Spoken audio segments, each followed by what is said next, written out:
Shalom Bapak Ibu Saudara yang hadir di tempat ini. Shalom jemaat Tuhan yang beribadah dari rumah atau dimanapun saudara boleh ada saat ini. Sebentar lagi kita akan memulai ibadah kita bersama-sama. Sebelum itu kita akan menyaksikan video of Pentecost dan video pengumuman. Selamat menyaksikan multimedia, silakan.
Shalom saudara, dalam edisi Voice of Pentecost kali ini, kita akan membahas mengenai kekuatan bukan ketakutan. Dalam penelitian Northwestern Medicine mengidentifikasi bahwa amigdala merupakan bagian otak yang sangat berperan dalam proses ketakutan. Saat seseorang dihadapkan rasa takut, amigdala akan membangunkan sistem saraf di otak kita untuk memberi respon fight or flight. Respon inilah yang membuat kita waspada terhadap ancaman, di mana kita akan bersiap melawan bahaya yang membuat ketakutan atau melarikan diri dari ancaman tersebut. Dengan kata lain, paparan ketakutan sangat penting untuk mengembangkan daya tahan kita yang memungkinkan kita mampu mengatasi situasi yang tidak terduga. Pandemi COVID-19 adalah situasi yang penuh dengan ketidakpastian. Sehingga tidak heran jika kita akan menemukan kesulitan melewati masa-masa ini. Tapi ingat, segala sesuatu yang terjadi di dunia ini pasti atas seizin Tuhan. Tuhan mempunyai rencana bagi setiap orang yang berserah kepadanya dan Ia tidak akan membiarkan umatnya binasa. Ia menguji setiap umatnya dengan peristiwa untuk membangun dan membentuk kerohanian setiap kita. Sebagai orang percaya, seharusnya kita mampu mengendalikan rasa takut, bukan malah dikuasai oleh ketakutan. Pertanyaannya sekarang, bagaimana setiap orang percaya dapat menang dari ketakutan dan menjadikannya kekuatan? Yang pertama, alihkan pandangan dari masalah kepada Tuhan. Matius 8 ayat 25-26 berkata, "Maka datanglah murid-muridnya membangunkan dia, katanya, 'Tuhan, tolonglah, kita binasa.' Ia berkata kepada mereka, 'Mengapa kamu takut, kamu yang kurang percaya?' Lalu bangunlah Yesus menghardik angin dan danau itu. Maka danau itu menjadi teduh sekali." Kebanyakan dari mereka yang berada di dalam perahu ini adalah nelayan dan sudah terbiasa dengan situasi ombak maupun badai yang bisa datang kapanpun. Namun, angin ribut kala itu pasti sangatlah ekstrim, sehingga mereka menjadi sangat ketakutan dan berpikir bahwa mereka akan binasa. Hebatnya, Yesus dapat tidur di tengah-tengah angin ribut yang mengerikan seperti itu. Inilah yang seharusnya terjadi pada kita yang telah menjadi murid Yesus. Meskipun persoalan besar datang menderu, kita bisa tetap tenang dan tidak menjadi panik. Perlu diingat bahwa bukan apa yang masalah bisa perbuat terhadap kita, tapi apa yang Tuhan bisa lakukan atas kita. Tuhan Yesus juga mengalami rasa takut ketika ia berdoa di Taman Getsemani. Namun di dalam ketakutannya, ia tetap memandang kepada Bapa. Demikian juga seharusnya kita. Jika kita melihat ada seseorang yang sepertinya tidak takut apa-apa, mungkin orang itu bukannya tidak takut, tetapi dia sudah berhasil mengalahkan rasa takutnya. Yang kedua, tetap dalam hadirat Tuhan. Dalam Markus 6 ayat 49 sampai dengan 50 menceritakan, suatu malam para murid diguncang rasa takut setelah Yesus mengadakan mukjizat dengan memberi makan kepada lebih dari 5.000 orang. Tuhan meminta para murid berangkat terlebih dahulu ke Betsaida supaya dia dapat berdoa sendirian. Sepanjang malam itu, ketika para murid sedang bersusah payah mendayung melawan angin sakal, tiba-tiba mereka melihat Yesus berjalan di atas air. Para murid menjadi sangat ketakutan dan bahkan mengira Yesus adalah hantu.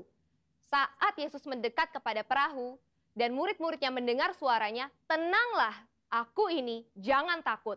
Maka badai reda dan ketakutan pun diusir.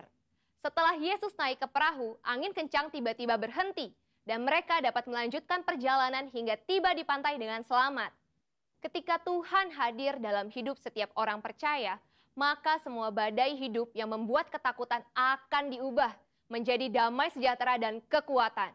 Rasul Paulus menasehati dalam 2 Timotius 1 ayat 7, "Sebab Allah memberikan kepada kita bukan roh ketakutan, melainkan roh yang membangkitkan kekuatan, kasih, dan ketertiban." Dari ayat ini, kita belajar bahwa Roh Kudus memberikan kita damai sejahtera dan mengusir roh ketakutan di dalam setiap orang percaya yang tetap tinggal di dalam hadirat Tuhan.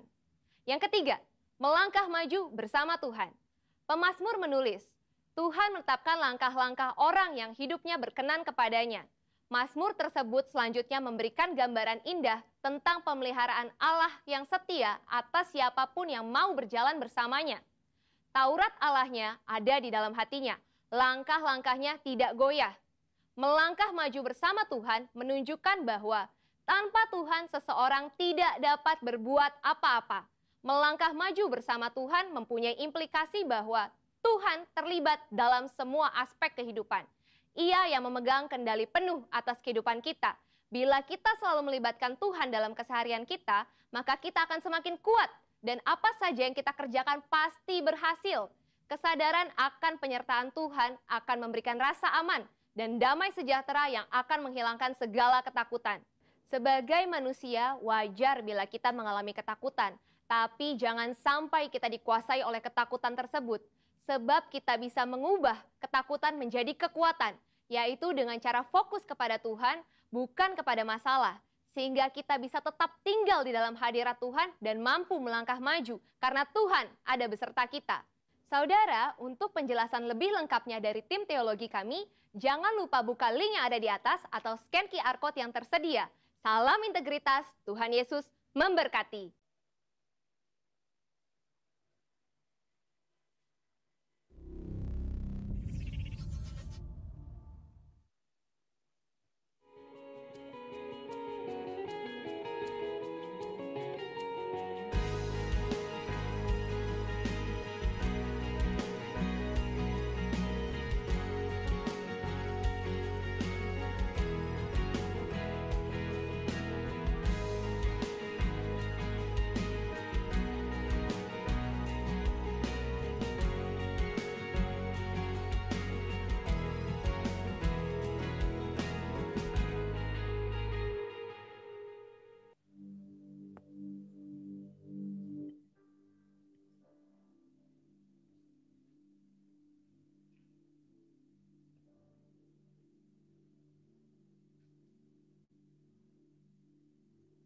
Halo Bapak Ibu, Saudara semuanya, sukacita pagi ini. Beri sorak-sorai dulu bagi Allah kita. Haleluya. Ayo kita bangkit berdiri. Kita sambut Tuhan untuk memberkati kita pagi ini. Amin. Siap diberkati Tuhan? Yuk yang siap coba lambaikan tangannya. Katakan haleluya. Yang di rumah juga siapkan dirimu, sama aja. Berkat Tuhan akan sampai dimanapun. Ya. Ia mengangkat aku dari lubang kebinasaan, dari lumpur rawa. Ia menempatkan kakiku di atas bukit batu, menetapkan langkahku. Ia memberikan nyanyian baru dalam mulutku untuk memuji Allah kita. Banyak orang akan melihatnya dan menjadi takut, lalu percaya kepada Tuhan. Mintalah nyanyian baru hari ini supaya orang boleh melihat kita dan menjadi percaya kepada Tuhan. Amin. Ya. Terima kasih Tuhan untuk pagi yang indah ini, dan hamba-Mu menyerahkan ibadah ini di dalam nama Bapa, Putra, dan Roh Kudus, dan di dalam nama Tuhan Yesus Kristus. Haleluya. Amin. Sorak-sorai sekali lagi. Selamat beribadah. Tuhan memberkati. Silakan dulu. Tuhan. Seperti biasa, kita akan mendeklarasikan apa yang menjadi DNA kita, kemudian Mazmur 91 dan Pentakosta ketiga. Dalam hitungan ketiga, sama-sama kita katakan 1, 2, 3. Saya adalah prajurit Tuhan yang gagah perkasa dan mempunyai gaya hidup berdoa, memuji dan menyembah Tuhan bersama-sama dalam unity, siang dan malam, dan yang melakukan kehendak Bapa pada zaman ini dengan bertumbuh dan Mazmur 91. Orang yang duduk dalam lindungan yang maha tinggi dan bermalam dalam naungan yang maha kuasa akan berkata kepada Tuhan, tempat perlindunganku dan kubu pertahananku, Allahku yang kupercayai. Sungguh dialah yang akan melepaskan engkau dari jerat penangkap burung, dari penyakit sampar yang busuk.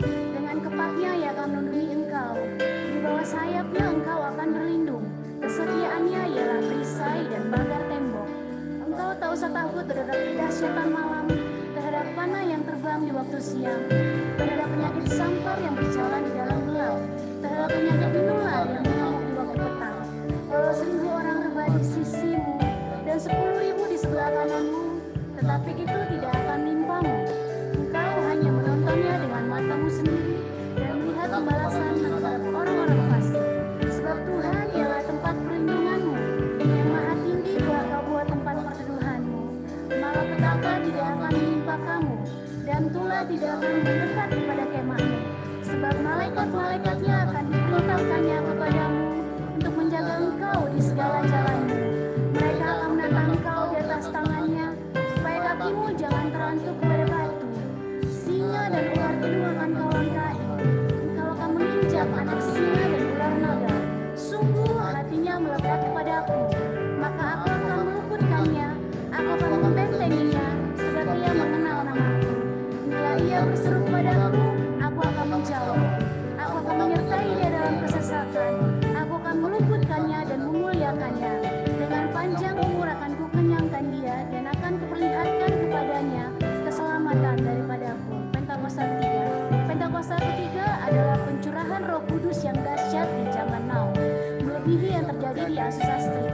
Pentakosta ketiga akan mengakibatkan penuaian jiwa yang terbesar dan yang terakhir sebelum Tuhan Yesus datang kembali. Pentakosta ketiga akan membangkitkan generasi Yeremia, yaitu anak-anak muda yang dipenuhi Roh Kudus, cinta mati-matian kepada Tuhan Yesus, tidak kompromi terhadap dosa, dan akan bergerak untuk memenangkan jiwa. Pentakosta ketiga lahir di Indonesia, bergerak ke bangsa-bangsa. Gerakan ini dari timur ke barat dan akan kembali ke Yerusalem. Pentakosta ketiga akan memberikan kuasa untuk menyelesaikan amanat agung, dan setelah itu Tuhan Yesus datang kembali. Yang percaya sama-sama kita katakan amin. Amin. Shalom Bapak Ibu Saudara yang dikasihi oleh Tuhan. Bagaimana kabarnya hari-hari ini? Luar biasa, amin.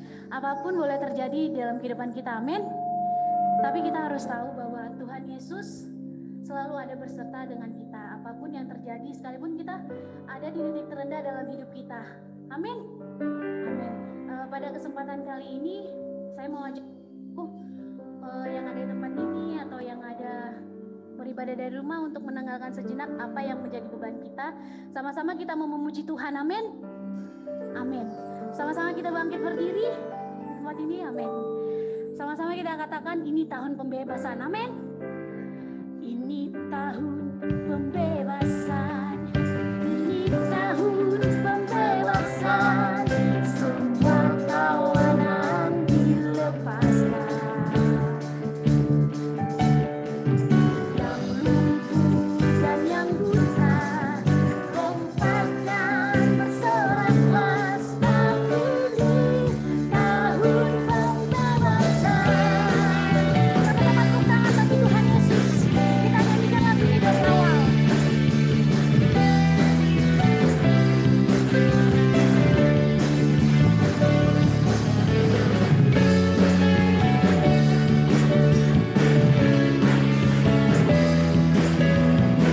Goyangkan kanan kirimu, saudara.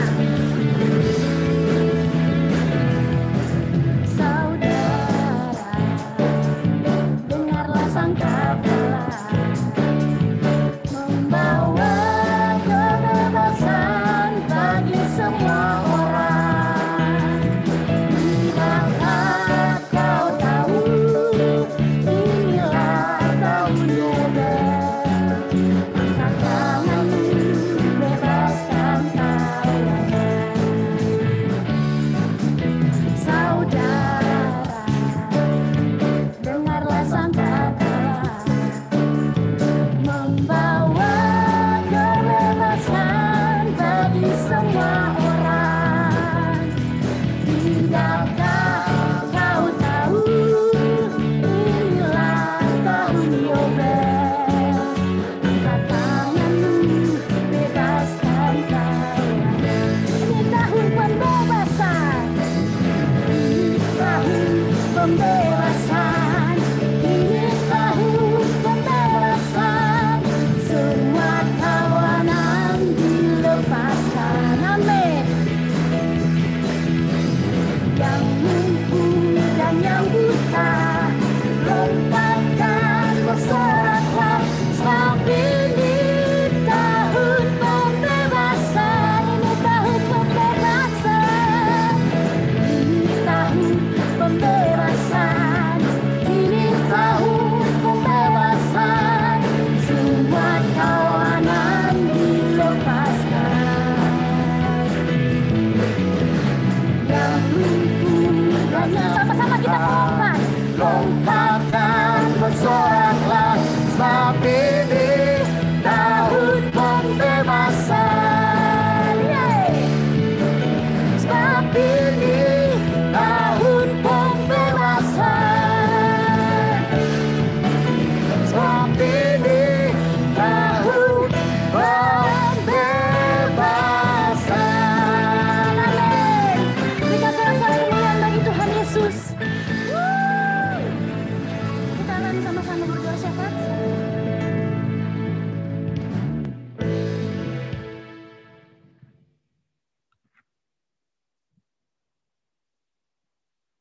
Beri kemuliaan bagi nama Tuhan. Haleluya, haleluya, haleluya, haleluya. Terima kasih Tuhan, kami percaya pada tahun ini adalah tahun pembebasan. Engkau bebaskan setiap umat-Mu yang ada di muka bumi ini, Bapak. Terima kasih Tuhan Yesus, terima kasih. Engkau hadir pada pagi hari ini, lawatan Tuhan terjadi. Terima kasih Bapak, kami mau berdoa untuk hamba-Mu yang akan menyampaikan firman Tuhan. Pak Michael Bapak, urapi dia dengan urapan Roh-Mu yang kudus. Supaya apapun yang dia sampaikan Tuhan, benar-benar Tuhan yang berbicara melalui mulut bibirnya. Engkau berkati pelayanannya, Engkau berkati keluarganya. Dimanapun tanah dia pijak menjadi milik-Mu, nama Tuhan ditinggikan dan dimuliakan. Terima kasih Bapak, kami mau berdoa untuk hamba-Mu di rumah ini Tuhan, Ibu Rahel Herawati. Sebagai Ibu Gembala di tempat ini, Engkau berikan kekuatan, Engkau berikan kesehatan, tambahkan pewahyuan yang daripada-Mu Bapak. Berkati kedua anak cucu dan mantunya. Engkau berkati juga Kopestor di tempat ini, Kuntoro, Daniel, dan Anto Tuhan. Engkau pakai mereka lebih dan lebih lagi untuk memenangkan jiwa-jiwa. Nama Tuhan ditinggikan dan dimuliakan. Terima kasih Bapak yang baik. Kami mau berdoa untuk gembala pembina kami, untuk Bapak Nikono Toraharjo dan keempat wakilnya Bapak. Engkau berkati dia, urapi dia lebih dan lebih lagi. Menyatakan isi hatimu kepada setiap umat yang ada di muka bumi ini. Nama Tuhan ditinggikan dan dimuliakan. Dan kami mau berdoa juga Tuhan untuk Pak Samuel Harnadi Karayon kami. Engkau pakai dia lebih lagi untuk memenangkan jiwa-jiwa di daerah Bekasi. Nama Tuhan ditinggikan dan dimuliakan. Terima kasih Bapak yang baik. Kami mau berdoa Bapak untuk bangsa dan negara kami. Bapak, Engkau melihat keadaan kami. Damailah Indonesiaku, damailah negeriku. Kami percaya Indonesia ada di hati Tuhan, ada di pikiran Tuhan, ada di tangan Tuhan. Mari Bapak Engkau laut dari Sabang sampai Merauke. Curahkan hujan keselamatan, curahkan hujan pertobatan dari pulau-pulau sampai kampung terkecil sekalipun. Nama Tuhan ditinggikan dan dimuliakan. Terima kasih Bapak, kami mau berdoa untuk Presiden kami Pak Jokowi dan Ma'ruf Amin. Berikan mereka takut akan Tuhan, untuk mengembalakan Tuhan, untuk membimbing Tuhan bangsa dan negara kami, supaya sungguh-sungguh orang-orang yang takut akan Tuhan. Kami berdoa juga Tuhan untuk pemerintahan kami dari pusat sampai daerah. Engkau tetap menyertai dan Engkau memberkatinya Bapak. Dan kami mau berdoa untuk GBI Tuhan sebagai messenger-Mu Tuhan, Church of God, Oral Roberts University, Tuhan, Third Pentakosta, dan Engkau memberkati generasi Jeremia Tuhan, yang cinta mati-matian akan Tuhan Yesus, dari bangsa ini sampai ke bangsa-bangsa, sampai ke Yerusalem. Nama Tuhan ditinggikan dan dimuliakan. Terima kasih Bapak. Berkati setiap jemaat yang ada di sini dan semua yang ada di rumah juga Tuhan. Engkau memberkatinya, yang sakit Engkau sembuhkan, yang luka Engkau balut, yang terikat Engkau bebaskan, yang buta melihat, yang lumpuh berjalan. Karena kami yakin dan percaya tahun ini adalah tahun pembebasan. Terima kasih Bapak yang baik, terima kasih. Segala hormat kemuliaan bagimu, hanya di dalam nama Yesus kami berdoa dan bersyukur. Yang percaya katakan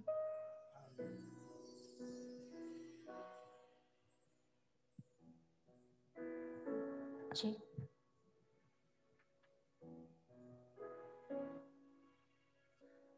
Silakan duduk kembali dalam hadirat Tuhan. Kita akan menyiapkan persembahan kita yang terbaik. Bapak Ibu Saudara yang hadir di tempat ini boleh menyiapkan persembahannya di dalam amplop yang sudah diterima. Apakah ada yang belum menerima amplop? Untuk saudara yang beribadah dari rumah live atau live streaming boleh memberikan persembahannya dengan cara ditransfer ke nomor rekening yang akan muncul di layar saudara, atau bisa di scan QR code-nya bagi yang punya mobile BCA. Terima kasih. Sama-sama kita akan berdoa. Tuhan, ini kami Tuhan, anak-anak-Mu. Pagi hari ini kami bersyukur sekali Tuhan. Kami masih bisa bangun, kami masih diberi kesehatan. Betapa bersyukurnya kami Tuhan Yesus. Engkau berikan lagi kesempatan satu hari lagi Tuhan pada pagi hari ini Tuhan Yesus. Terima kasih Tuhan. Dengan rasa syukur kami mau memberi persembahan yang terbaik Tuhan Yesus. Terimalah Tuhan persembahan kami ini Tuhan Yesus. Di dalam nama Tuhan Yesus Kristus. Amin. Selamat memberikan Bapak Ibu Saudara.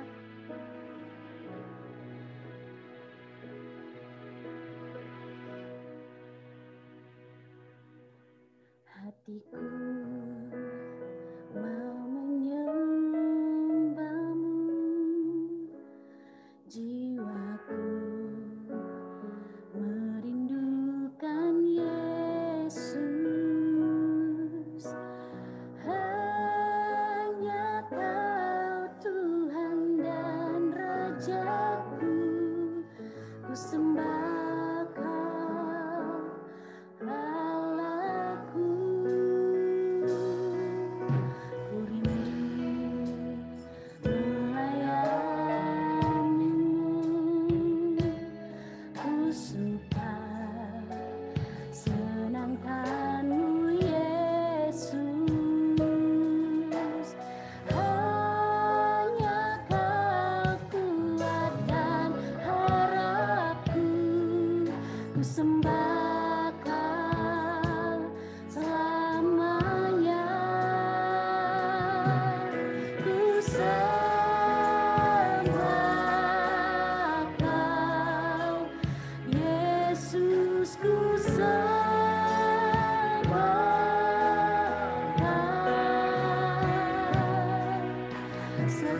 Segenap hatiku dan kekuatanku, rindu menyembahmu Yesus. Sama-sama kita siapkan hati kita bawa lagu ini dari awal. Katakan hati kami. Mau menyembahmu, jiwaku merindukan Yesus. Hanya Kau Tuhan dan Rajaku, ku sembahkan Allahku.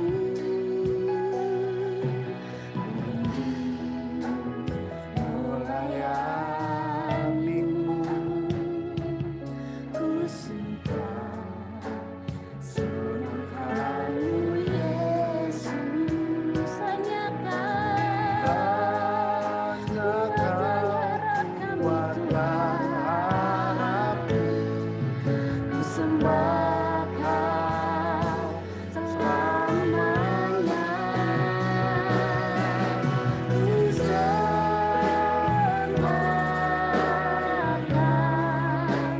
Yesus, ku sembahkan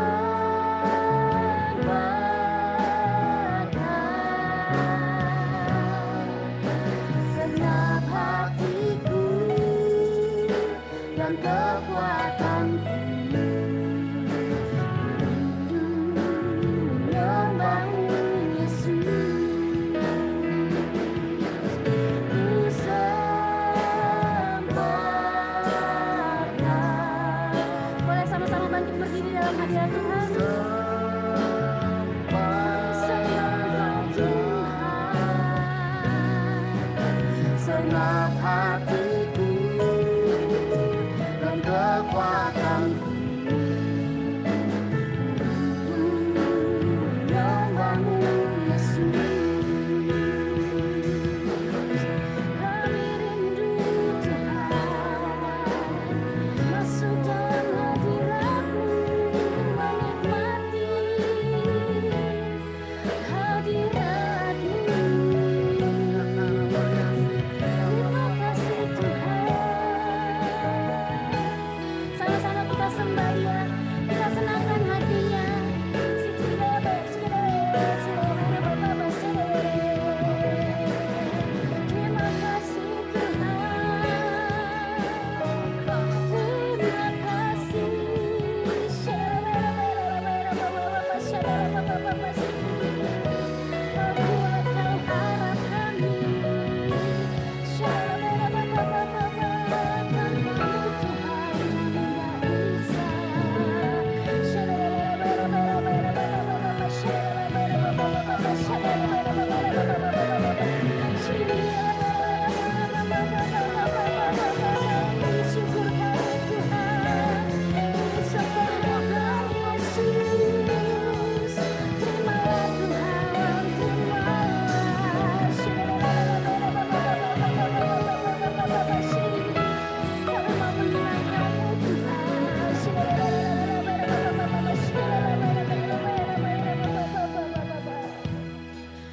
Ya Roh Kudus, Kau hadir. Roh Kudus, lawatlah Tuhan. Hadirat-Mu penuhiku waktuku datang untuk menyembahmu. Ya Roh Kudus, Kau hadir. Roh Kudus, lawatlah hadirat-Mu penuhiku waktuku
ada dalam setiap aspek kehidupan kami ya Tuhan.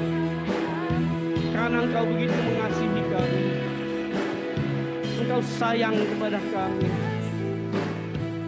Sungguh kami kagum akan segala perbuatan-Mu.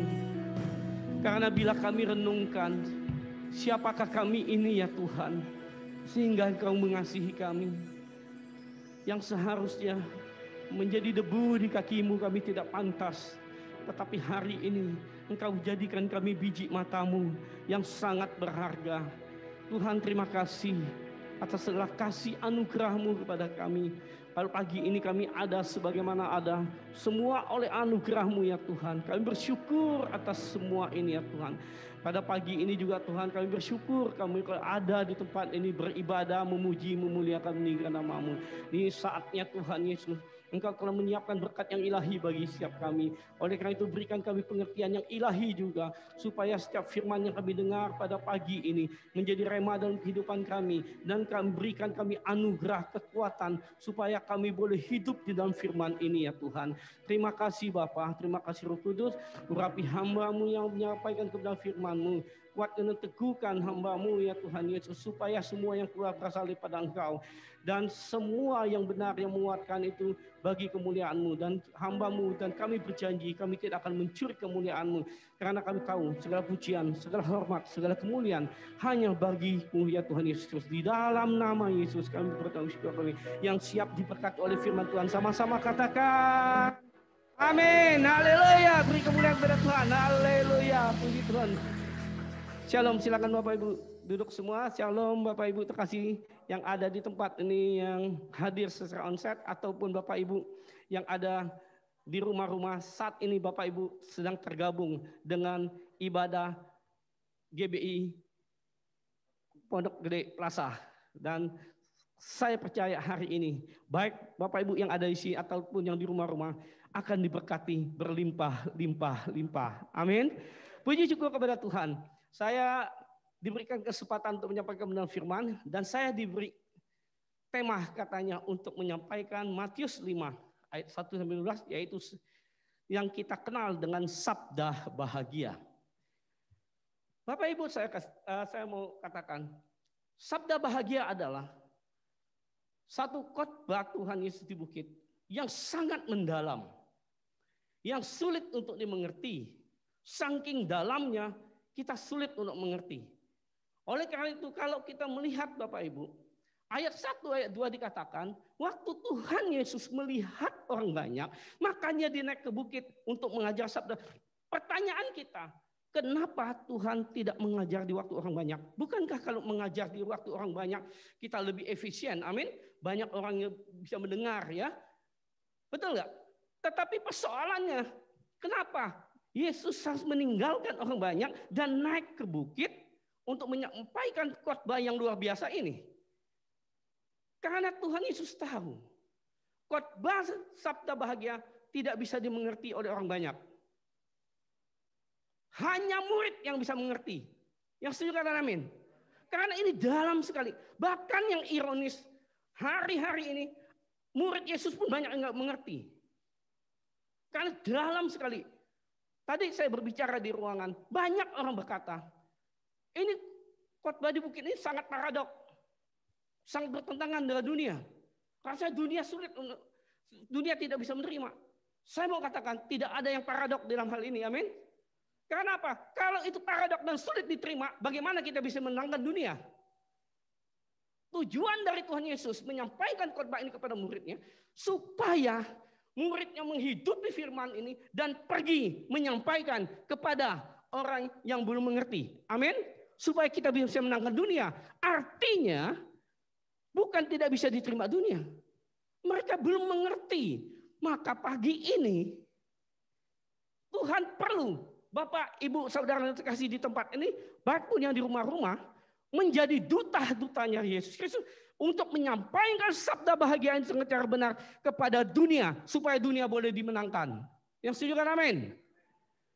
Bapak Ibu terkasih dalam Yesus Kristus, ada orang berkata, beberapa gereja bahkan, beberapa dominasi gereja ada berkata, sabda bahagia ini terdiri dari 9. Ada yang bilang 8, ada yang bilang 9 bahagia. Memang kalau di situ kita melihat ada 9 bahagia, amin. Tetapi kita tidak berdebat dengan itu. Tapi yang jelas kalau kita ada kesempatan ke Yerusalem, bagian Israel, kita kalau naik ke bukit Sabda Bahagia ini, kita akan melihat ada satu kapel yang bangunannya 8 sisi. Sesuai dengan Sabda Bahagia. Jadi mereka mengakui ada 8 Sabda Bahagia. Saya puji syukur kepada Tuhan, saya diizinkan ke sana.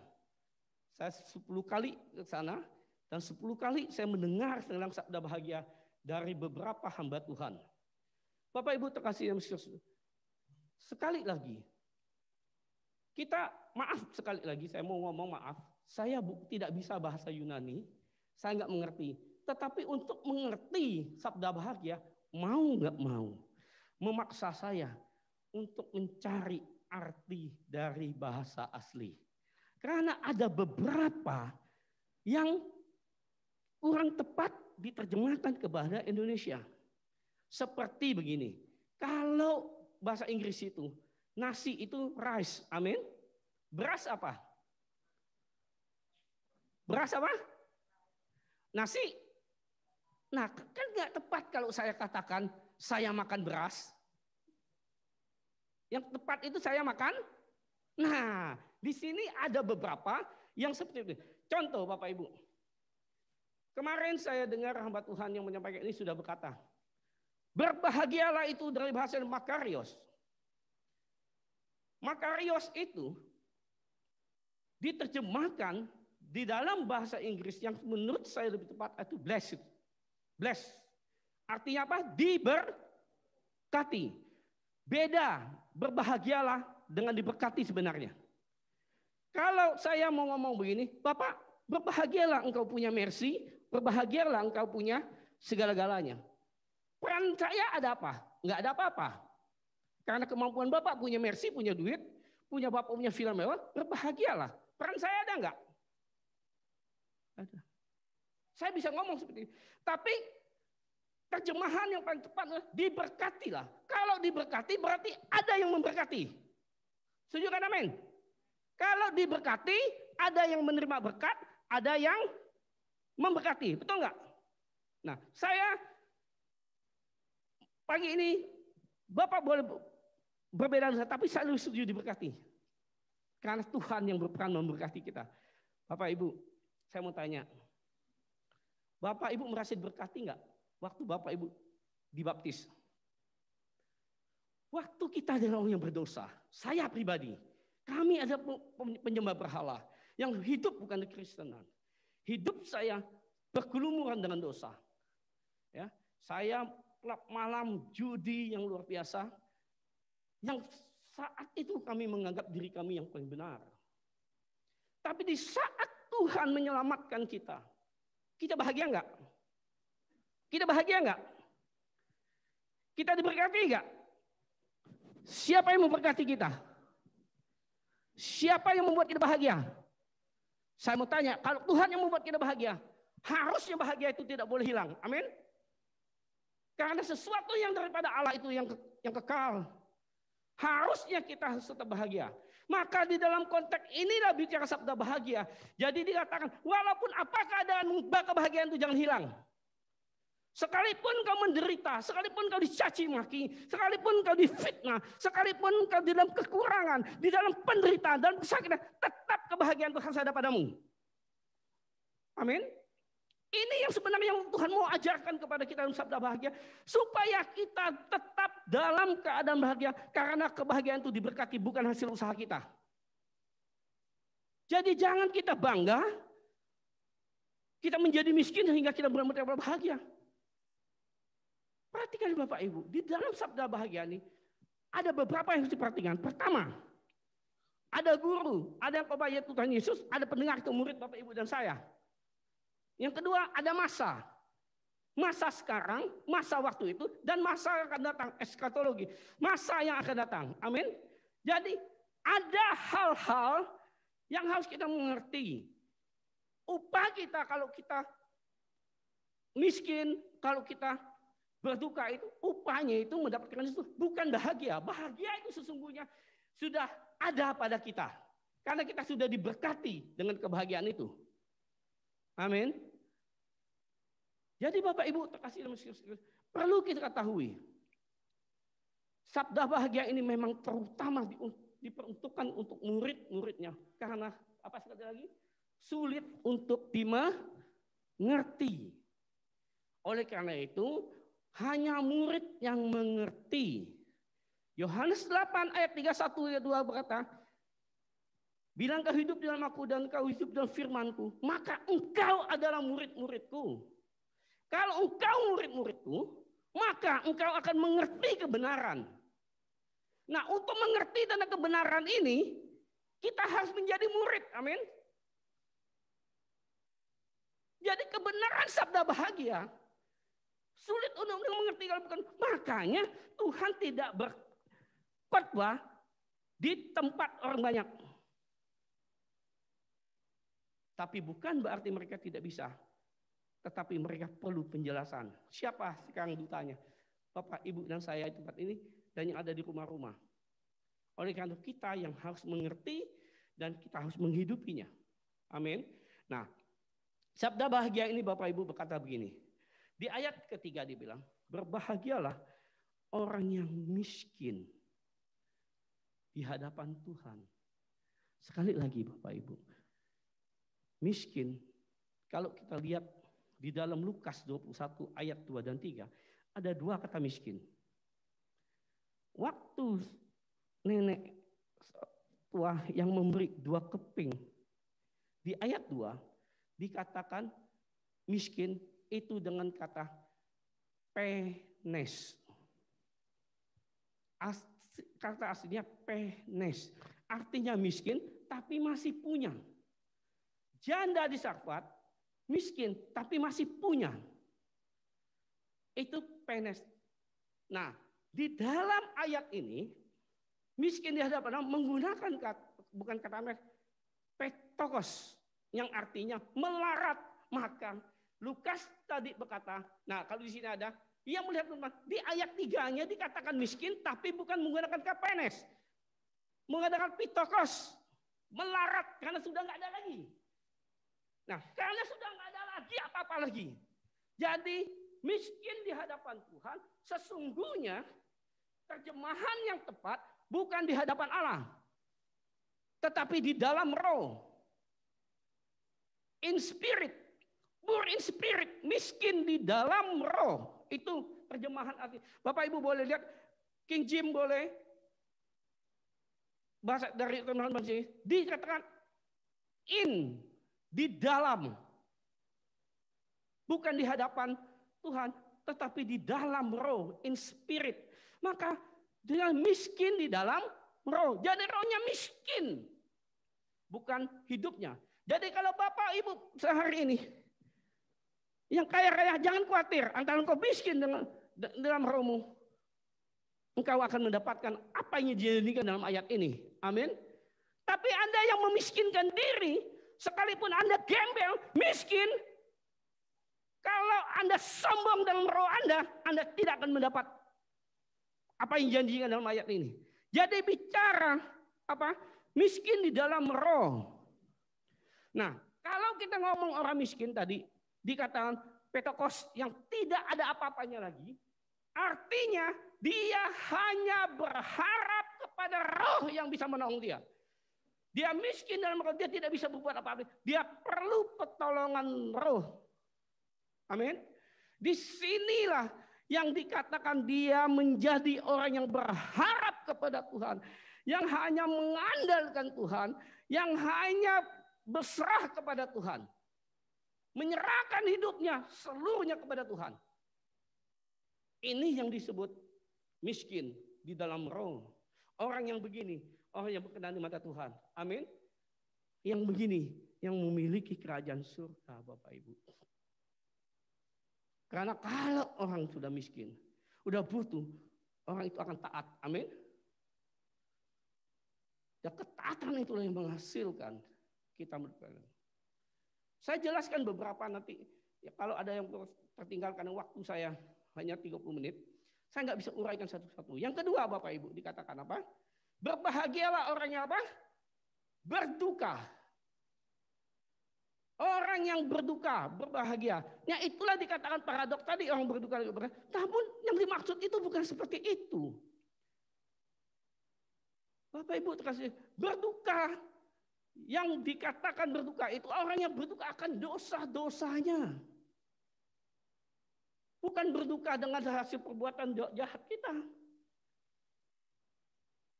Artinya berduka sudah tidak bisa apa-apa lagi. Bapak Ibu terkasih dalam Yesus Kristus. Contoh, duka yang seperti apa? Yang menjadi Tuhan menghibur. Yang orang berdoa, berduka dengan dosa-dosa kita.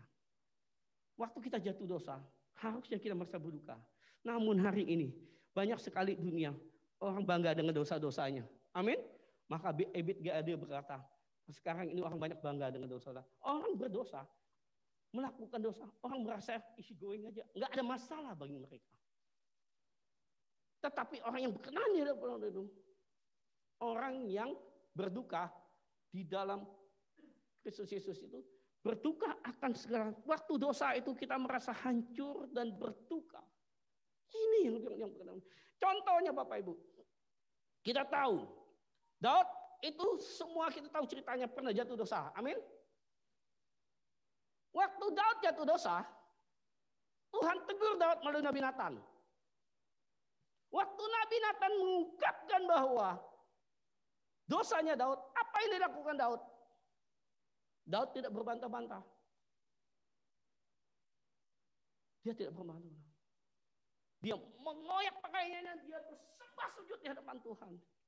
Kalau Bapak Ibu baca di Mazmur 51, itu penyesalan dukanya daripada Daud. Sampai Daud bilang begini, dia sadar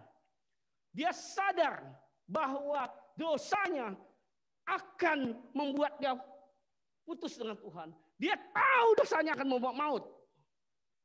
Oleh karena itu waktu dia sangat berduka hati. Dia berkata di Mazmur 51, dia berkata, Tuhan, ampuni aku segalanya. Yang aku minta satu, jangan ambil rohmu daripadaku. Karena apa? Karena Daud tahu dosa itu akan membuat roh Allah meninggalkan. Seperti Saul. Amin. Oleh karena itu, kalau Saul tidak berduka, menganggap dirinya benar, berargumentasi dengan apa yang dilakukan, beda dengan Daud, dia berduka. Sampai kalau Bapak Ibu baca di dalam 2 Samuel ayatnya ke-13, 2 Samuel 12 ayatnya 19 sampai 23, Bapak Ibu melihat bagaimana dukanya Daud waktu anaknya diambil. Waktu Nathan berkata bahwa anakmu akan diambil, maka Daud meratap berduka hati supaya Tuhan mengampuni dia. Duka yang seperti inilah ya Bapak Ibu yang akan dihibur. Oleh karena itu setelah anaknya mati, Daud mendapat penghiburan. Daud berurap, memakai baju kerajaannya, makan. Orang bilang Daud sudah gila. Orang nggak mengerti bilang waktu anaknya sakit, dia bersusah. Tapi kenapa anaknya mati? Sepertinya dia bersukaria. Karena Daud tahu dia mendapat pengampunan Tuhan. Maka dia berkata, buat apa lagi aku berpuasa, buat aku berduka.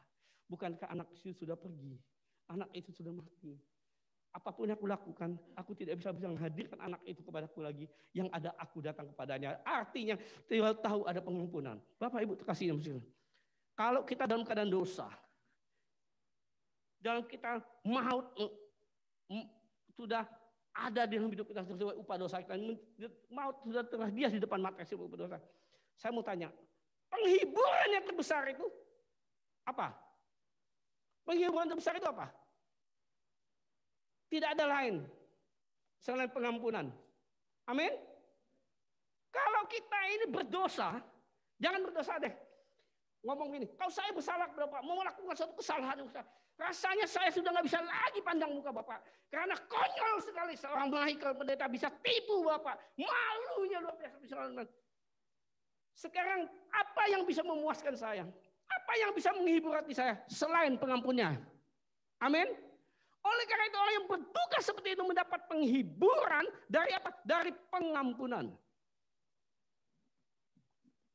Setelah diampun, bisa bantu saya? Coba buka Roma 4 ayat 7. Roma 4 ayat 7. Saya tidak bisa loncat-loncat, saya jelaskan sampai di mana ayatnya waktunya, disitulah, amin. Ya, apa dikatakan? Berbahagialah orang yang diampuni pelanggaran-pelanggarannya dan yang ditutupi dosa-dosanya. Demikianlah Daud diampuni, duka Daud di hadapan Tuhan itu diampuni. Makanya masuk di akal nggak orang yang ampun berbahagia? Jadi tidak ada yang paradok. Tidak ada yang tidak masuk di akal. Tuhan tidak memberikan kita pengajaran tidak masuk di akal. Amin. Jadi ini Bapak Ibu, berdukalah atas segala dosa-dosamu. Jangan engkau happy di atas dosamu. Saya dulu hidup seperti itu. Satu hari nggak buat dosa rasanya nggak bisa tidur. Setiap hari kita mesti buat dosa. Saya buka toko. Jam 3, jam 4 teman-teman udah telepon. Kita pergi ke Hotel Sentral. Kita sewa Hotel Sentral. Kita main capsa. Tiap hari itu pulang. Selesai capsa jam 7, 8 kita pergi ke diskotek. Kalau nggak main, sudah pulang baik-baik di rumah. Jam 11 malam ditelepon teman pergi. Karena belum berbuat dosa hari itu. Kita masih setiap hari berbuat dosa. Kita tetapi hari ini kita dikasih karunia. Apalagi dalam sabda bahagia ini. Berdukalah atas dosamu. Amin. Jangan engkau menari-nari di atas dosamu. Jadi ini Bapak Ibu. Sekali lagi. Penghiburan yang terbesar. Itu adalah saat pengampunan itu dalam kita. Amin. Maka saya bilang tadi. Saat kita dibaptis. Saat kita dipilih Tuhan menjadi anaknya. Dari waktu kita jadi anak setan di dunia dulu. Tetapi waktu di akhir Tuhan. Itulah kebahagiaan yang luar biasa yang kita peroleh. Setiap dosa kita diampuni. Amin. Jadi sebetulnya Bapak Ibu. Jangan berkatakan Anda tidak pernah berbahagia. Kalau Anda merasa tidak pernah bahagia. Anda belum tahu betapa besar kasih Tuhan. Belum bisa menikmati kasih Tuhan. Dan saya percaya kalau begitu. Tidak heran kalau Bapak Ibu hari ini tidak bisa bersyukur. Banyak orang tidak bisa bersyukur. Karena orang tidak merasa kebaikan Tuhan. Amin. Yang ketiga dikatakan apa? Berbahagialah orang yang lemah lembut. Lemah lembut Bapak Ibu. Itu bukan lemah tak berdaya. Orang yang lemah lembut itu identik dengan apa? Identik dengan rendah hati. Kalau orang lemah lembut pasti rendah hati. Kalau orang nggak rendah hati nggak bisa lemah lembut. Amin. Orang yang rendah hati yang bisa lemah lembut. Waktu dia dicaci, waktu dia dihina, dia tetap penuh dengan kesabaran. Ya, waktu dia dihina, ya aku memang mungkin belum layak, ya, memang. Tapi oleh karena Tuhan aku ada. Aku memang tidak pantas, tetapi karena Tuhan yang membuat aku pantas. Amin.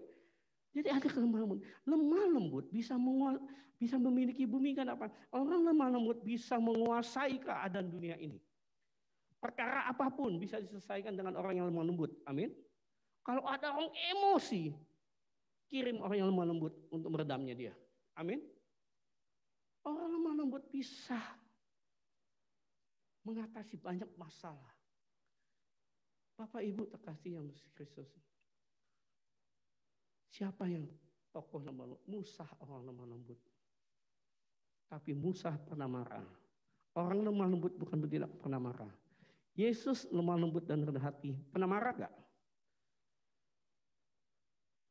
Siapa berani berkata Yesus itu lemah gemulai? Siapa berani berkata Yesus itu lemah tak berdaya? Kalau dia lemah lembut. Lemah lembut itu bisa bertindak tegas pada tempat dan waktu yang tepat. Amin. Musa marah waktu bangsanya tertindas. Dia bunuh orang yang menindas bangsanya. Apakah dia seorang penjahat, seorang pembunuh? Apakah dia seorang emosian? Tetapi Bapak itu lihat bagaimana kerendahan hatinya Musa. Sekalipun dia diutus Tuhan membawa bangsa Israel keluar, tapi dia tidak menunjukkan keakuannya. Waktu umat Israel berdosa, membuat lumpuh, dia bilang apa? Tuhan, kalau engkau tidak mengampuni umat Israel, dia bilang apa? Hapus namaku dari buku kehidupan. Saya mau tanya, selain daripada Tuhan Yesus, siapa yang berani menukar nyawanya bagi orang yang berdosa? Sama seperti Yesus, yang penuh dengan kelembutan, penuh dengan kasih. Amin. Karena penuh dengan kasih itulah dia bisa melakukan apa yang kita kehendaki. Bapak Ibu terkasih yang Yesus, yang keempat dikatakan, berbahagialah orang yang haus dan rindu dengan kebenaran. Bapak Ibu, rindu, haus akan makanan, minuman itu biasa. Tetapi di sini akan haus dan lapar akan kebenaran. Karena apa? Sekali lagi, hanya kebenaran itu yang memerdekakan. Nah, untuk memenuhi kehausan kita akan kebenaran, kita sendiri harus tahu apa itu kebenaran. Amin. Kebenaran itu adalah firman Allah. Tidak ada kebenaran di dunia ini selain daripada firman Allah. Amin. Kebenaran yang hakiki itu ada dalam firman Allah. Oleh karena itu yang haus dan lapar itu adalah firman. Coba Bapak Ibu lihat. Kalau kita haus dan lapar di dalam roh kita, kita akan dipuaskan melalui apa? Bantu saya, Yohanes 6 ayat 35. Yohanes 6, kata Yesus kepada mereka, akulah roti hidup. Barang siapa datang kepadaku, ia tidak akan lapar. Dan barang siapa percaya kepadaku, ia tidak akan haus lagi. Jadi yang kita butuhkan yaitu kebenaran firman ini. Sama Wahyu 21 ayat 6b dikatakan bahwa, nah ini, yang benar-benar orang yang haus akan kuberi minum dengan cuma-cuma dari apa? Dari mata air kehidupan. Kalau kita haus dan lapar akan kebenaran. Kebenaran yang apa? Di mana ada kebenaran? Di firman. Amin. Kebenaran yang kita cari di firman. Bukan di sumber kebenaran. Toko sumber kebenaran banyak. Toko sumber bahagia banyak. Tetapi Anda tidak pernah mendapatkan bahagia di toko sumber bahagia. Anda tidak bisa mendapat kebenaran di sumber kebenaran. Amin. Yang dapat kalau kau haus dan lapar, cari firman. Waktu engkau mencari firman, Tuhan menunjukkan firman ini, dia berjanji. Engkau tidak kenyang oleh karena roti. Kalau haus kebenaran, engkau akan kenyang oleh roti kehidupan. Amin. Amin. Berapa menit waktu saya? Tinggal 5 menit. Ya. Kalau firman. Nah, saya mau bawa tentang murah hati saja. Ya. Kalau ini secara akhir, kalau sempat nanti saya akan tentang suci hati. Murah hati itu dari bahasa eleo. Eleo itu bisa diterjemahkan bukan hanya murah hati. Eleo, E-L-E-E-O itu bisa diterjemahkan belas kasih. Jadi orang yang murah hati penuh dengan belas kasih. Ada belas kasih orang yang murah hati. Bapak Ibu tahu, Yesus mengajar, menuntun kita, menunjukkan kita bagaimana orang murah hati. Saya percaya Bapak Ibu pernah baca semua. Siapa yang murah hati? Contoh, orang Samaria yang murah hati. Amin. Banyak orang melihat orang susah, orang yang menderita, tetapi mereka hanya sebatas lewat saja. Mungkin mereka melihat kasihan, bukan belas kasihan, hanya sebatas kasihan, tapi mereka lewat. Tetapi kenapa orang Samaria yang dalam tanda kutip tidak mengenal kasih Allah, tapi setelah dia melihat, dia menolong. Dia selesaikan masalah orang yang sampai tuntas. Dibawa ke penginapan. Diobati. Kalau kurang biaya, dia akan datang kembali untuk menyelesaikan ini. Bapak Ibu, kalau kita bilang kita murah hati, tetapi kita tidak bertindak satupun waktu melihat orang susah. Kita melihat orang susah, kita senang. Melihat orang senang, kita susah. Jangan kamu bilang murah hati. Bapak Ibu tak kasih dalam hidup ini. Realita yang harus kita jalankan. Kita tidak bisa hanya berkata-kata kita mengasihi. Bapak Ibu, saya jujur pelayanan saya di situ Bapak Ibu. Saya pelayanan saya di rumah sakit. Rumah duka. Itu pelayanan utama saya. Sampai hari ini. Saya masih bergumul nolong orang sakit. Ada 6 orang kena COVID. 2 orang hampir lewat 3 hari yang lalu. Saya bawa di rumah sakit. Anak-anak saya bilang, papi hati-hati ini COVID. Saya bilang begini, bukan saya mengabaikan keselamatan. Bukan saya mengabaikan apapun. Saya hanya berharap kepada Tuhan untuk melindungi saya dari COVID ini. Karena apa? Gimana pun juga, kalau saya kena COVID, mungkin saya mati 3 bulan lagi. Tetapi kalau saya nggak tolong orang ini, dia mati hari ini. Dan 3 bulan lagi belum tentu juga saya mati. Tetapi kalau orang ini saya nggak tolong, karena sudah mengap oksigen, sudah di bawah 92, kemungkinan 1-2 hari dia mati. Amin. Jadi kalau saya tetap berjalan, tentu dengan hikmat. Kalau ada hal yang saya tidak perlu langsung berhadapan dengan dia, saya nggak berhadapan. Tetapi kalau suara harus kita lakukan. Amin. Nah, ini karena waktu sudah selesai, Bapak Ibu, saya tidak bisa uraikan lebih banyak. Tadi saya berbicara kepada Ibu Gembala, saya bilang kalau bisa nanti next tahun depan bikin satu khotbah 1 ayat ini dikupas secara tuntas. Amin. Kalau sudah tuntas, kita berbicara dengan pembawa damai. Kenapa kita bawa damai? Disebut anak Allah. Karena kita harus meneladani Bapak kita itu Raja Damai. Amin. Kalau engkau menjadi anak Allah, engkau harus menjadi Pangeran Damai. Yesaya 9 ayat 6 berkata bahwa Bapa akan lahir seorang anak yang menanggung segala dosa kita. Dia adalah Raja Damai. Maka dia bilang, bagaimana kita bisa menjadi anak Allah?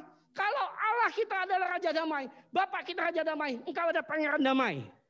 Amin. Jadi hari ini jadi Pangeran Damai. Gak ada pilihan. Kalau bicara suci hati kita tahu. Suci hati, bersih tangan yang bisa melihat Allah. Apa arti melihat Allah? Melihat Allah nanti. Setelah kita ada kehidupan kita di akhir zaman nanti. Tapi hari ini. Melihat Allah berarti dalam hadirat Allah. Kita ada dalam persekutuan Allah. Amin. Kalau bilang dicaci, maki, dihina, berbahagia mendapatkan surga. Dicaci begini. Kalau soal dihina itu semua kita. Kalau belum pernah dihina, Anda belum jadi murid Yesus. Kalau ngikutin Yesus, kalau kita belum dihina, belum dicaci maki, belum pernah difitnah, Anda belum murid Yesus. Amin. Demikian firman Tuhan disampaikan. Nanti saya menyampaikan firman Tuhan di kedua. Bagaimana kita bisa menghidupi sabda bahagia. Karena sabda bahagia sulit sekali. Kita boleh ngomong. Amin. Tetapi setidaknya ada beberapa langkah yang harus kita lakukan supaya sabda bahagia ini menjadi rema dalam kehidupan kita. Amin. Di dalam keterbatasan waktu. Penjelasan kurang singkat. Yang singkat ini. Biarlah Bapak Ibu mengerti setidaknya. Kebahagiaan itu sebenarnya anugerah Tuhan kepada kita. Bukan karena kita miskin. Bukan kita berduka. Bukan kita lemah lembut. Bukan kita pembawa damai. Bukan karena suci hati kita. Bukan karena murah hati kita. Tetapi kebahagiaan sesungguhnya adalah karunia Tuhan yang kita diberkati. Amin. Diberkati. Tuhan Yesus berkati kita. Bapak yang baik, kami mengucapkan syukur.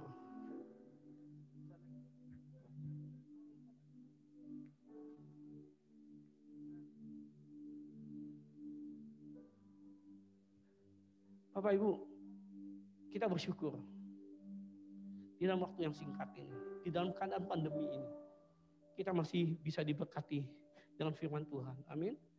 Maka saya bilang, nanti saya akan khotbah tentang bagaimana bersyukur. Kita bersyukur kita ada seperti ini. Betapa banyak orang, walaupun tidak ada COVID, Anda pergi ke China, tidak bisa ibadah seperti ini, walaupun COVID tidak ada. Amin. Jadi kita tetap bersyukur karena kita diberkati oleh firman Tuhan. Seberapa firman Tuhan ini. Amin. Yuk, kita naik ke pujian.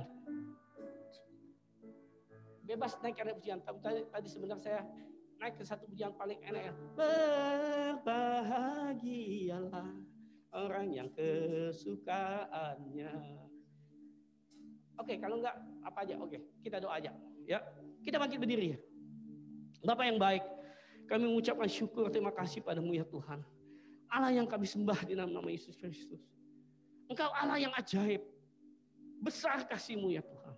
Hari ini Engkau mengajarkan kami tentang sabda bahagia. Yang sulit untuk dimengerti oleh orang-orang yang tidak mengenal Engkau. Tetapi kami adalah murid-murid-Mu. Kami orang yang mengerti akan kebenaran-Mu. Kami mengerti akan firman-Mu. Oleh karena hikmat-Mu mengalir atas kami. Kami tahu kalau pagi ini kami dapat sharing tentang sabda bahagia ini. Kami diberikan pengertian walaupun seberapa pun kami mengerti. Kami tahu itu semua anugerah hikmat-Mu yang mengalir atas kami. Terima kasih Tuhan Yesus. Engkau baik, Engkau sangat baik. Perbuatanmu tidak terjangkau oleh kemampuan pikiran kami. Oleh karena itu, sebagai anak-anak-Mu, sebagai murid-murid-Mu, kami hanya berserah kepadamu. Jadilah sesuai apa yang Kau hendaki atas kami. Karena kami tahu rancangan-Mu adalah rancangan damai sejahtera bagi setiap kami. Tidak ada rancangan kecelakaan dalam hidup kami. Terima kasih Tuhan Yesus. Hamba-Mu selesai berbicara. Biar Tuhan terus berperkara kepada kami. Karena pengertian yang hamba sampaikan ini terbatas. Tetapi Allah Roh Kudus yang tidak terbatas itulah nanti akan menjelaskan kepada kami semua di tempat ini. Supaya kami dikuatkan, dimampukan menghidupi firman-Mu. Bapa terima kasih. Syukur bagi Allah yang kami sembah dalam nama Yesus Kristus. Terima kasih Bapa. Berkati hamba-hamba-Mu. Berkati anak-anak-Mu di tempat ini ya Tuhan, baik pun yang di rumah-rumah. Biarlah firman ini tidak kembali dengan sia-sia. Akan menjadi remanung kehidupan, menjadi pelita bagi hidup kami, terang bagi setiap jalan kami. Terima kasih Bapa, di dalam nama Yesus kami berdoa bersyukur kami. Haleluya, haleluya. Yang diberkati oleh firman Tuhan sama-sama katakan amin. Tuhan Yesus berkati.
tangannya engkau dijauhkan dari segala sakit penyakit.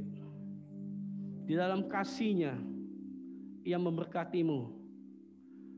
Oleh karena kasih-Nya yang begitu luar biasa, sampai hari ini Tuhan menghadapkan wajah-Nya kepada setiap pribadi kita dan memberkati kita dengan kasih karunia-Nya. Ia menghadapkan wajah-Nya kepada kita dan memberikan damai sejahtera-Nya kepada kita. Oleh karena itu kekasih Kristus, pulanglah, bawalah segala berkat kasih karunia, damai sejahtera daripada Allah Bapa dalam anak yang tunggal Tuhan kita Yesus Kristus, dan pertolongan, penghiburan, persekutuan yang manis dan Roh Kudus menyertai kita mulai saat ini sampai Maranatha. Tuhan menjemput kita di awan-awan permai, bahkan kekal selama-lamanya. Yang percaya dengan iman terima berkat Tuhan sama-sama katakan amin, amin. Tuhan Yesus memberkati Bapak Ibu sekalian, dan Bapak Ibu yang ada di rumah-rumah, Tuhan memberkati, damai sejahtera selalu bersama kita. Haleluya. Amin. Amin, terima kasih Pak Michael. Bapak Ibu Saudara boleh bersalat teduh sejenak.